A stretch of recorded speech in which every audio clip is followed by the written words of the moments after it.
Chegou o mês de estreia de He-Man na Netflix. E os defensores do universo. E galera, assim, a ansiedade é muito grande, né? Eu acredito que pra galera que é da minha geração, né? 80, 90, foi a época que a gente curtiu. E eu me recordo, assim, de acordar de manhã, de ir para a escola e aquela ansiedade, porque a gente não tinha o acesso que as pessoas têm hoje com Netflix, com Amazon, com a internet. Então aquela programação, ela estava ali. Era no período matutino, show da Xuxa, sempre na parte da manhã. He-Man encerrava a programação matutina, né? E quem estudava de manhã já saía da escola descabelado, já apertava o cadarço do quichute, já vinha na velocidade da luz, né? Chegava em casa com aquela televisãozinha, né? De 70 toneladas, aquela TV de tubo, e sempre aguardando os episódios ansiosamente. Para aquela época, esse desenho era muito top. Para mim, hoje eu considero um dos melhores desenhos que foi feito, junto com Thundercats. E eu vou passar para vocês um pouquinho da história de He-Man, né? Algumas curiosidades. He-Man foi criado em 1982. Depois que a Mattel deu um tiro de calibre 12 no pé. Por que deu um tiro de calibre 12 no pé?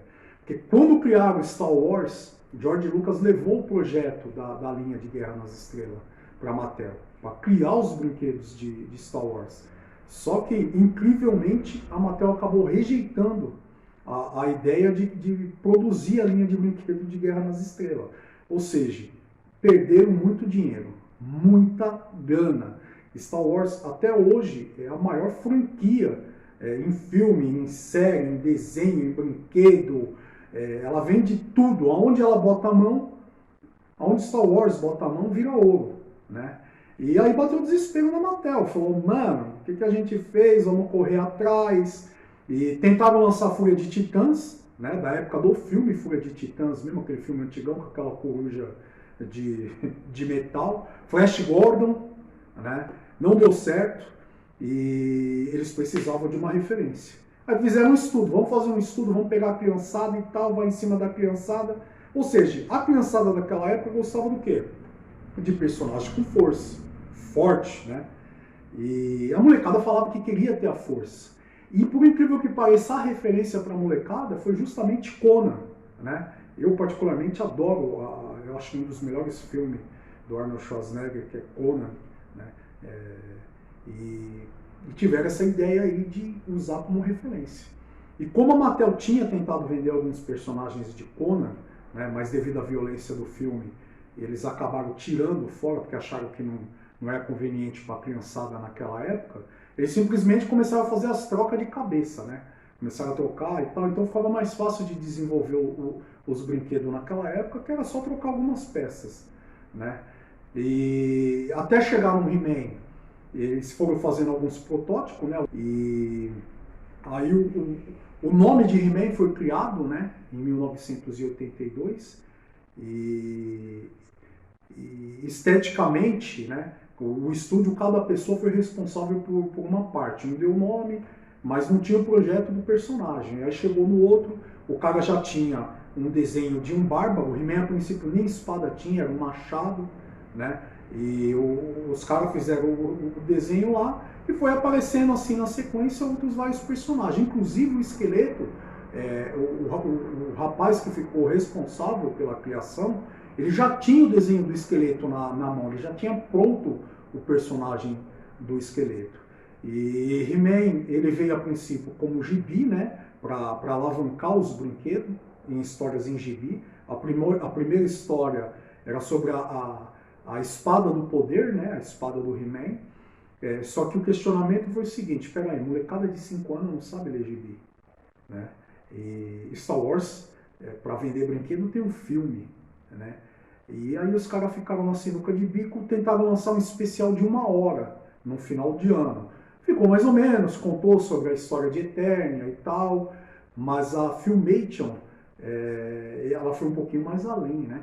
Os caras já criaram um episódio piloto do desenho, chamou os donos da Mattel para sentar, a hora que os caras viram, falou, mano, vamos estourar.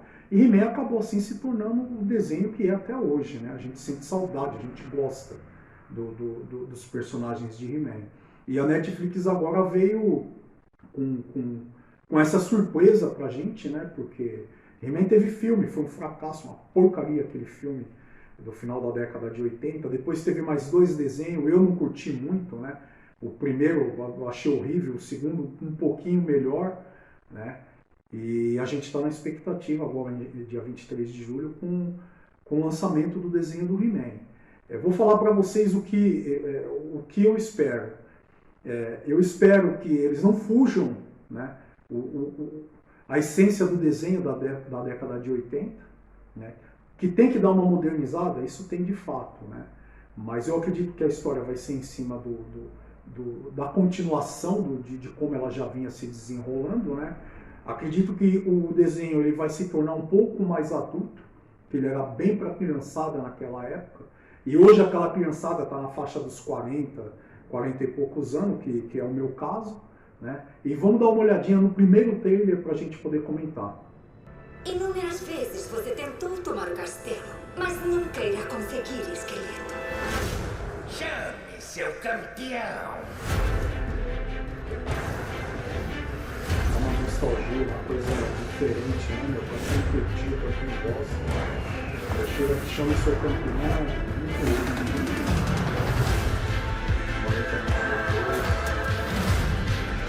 E vamos ver aí, galera. O som de tudo inteiro.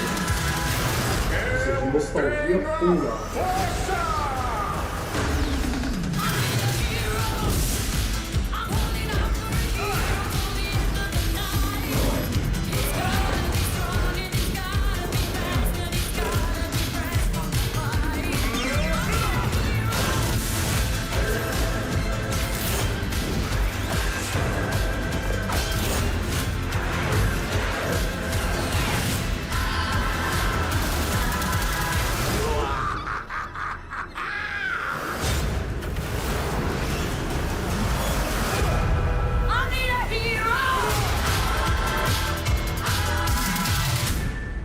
Muito bom, né, galera?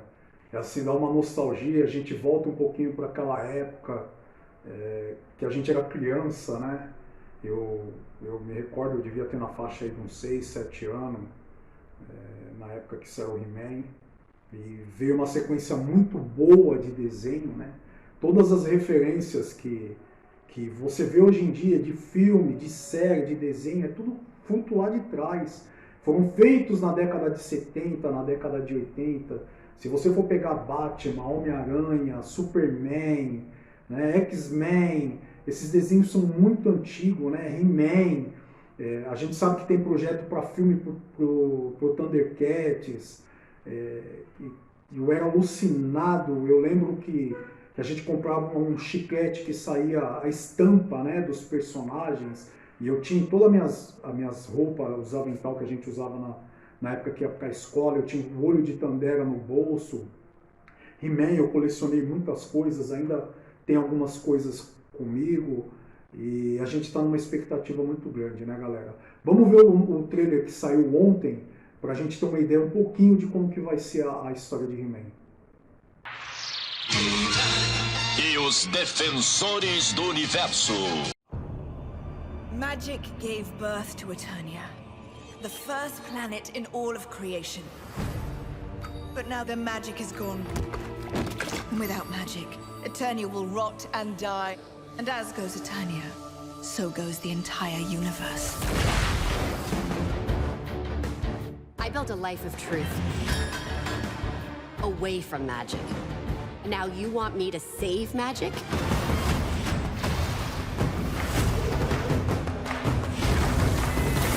Yes, to save Eternia. If I don't do this, everybody dies.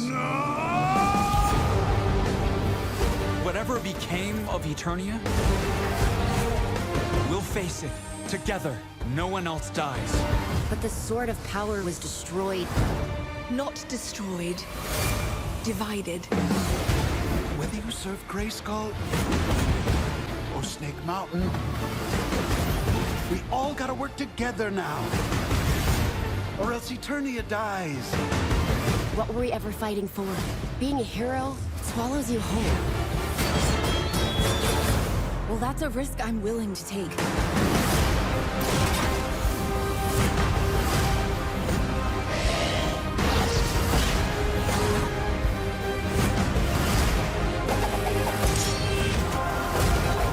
Behold! The Lord of Destruction!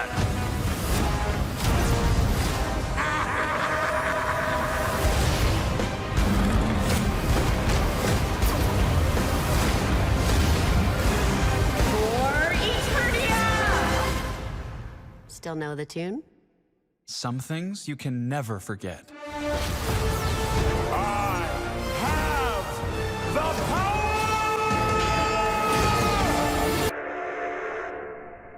Muito bom, né, galera? Até porque na década de 80 teve um episódio que a Tila acaba descobrindo que a feiticeira é a mãe dela, mas no final do episódio ela tem a mente deletada, né? E eu acredito que vai ser mais ou menos nessa linha. É um desenho mais adulto, né? Deu pra gente perceber. A gente tá na ansiedade para poder acompanhar.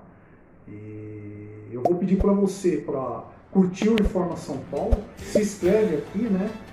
Deixe seu comentário, seu like para fortalecer o canal, tá? O Veteranos Nerd sempre vai estar postando sobre conteúdo nerd no canal do Informa São Paulo. Fica com Deus e até a próxima.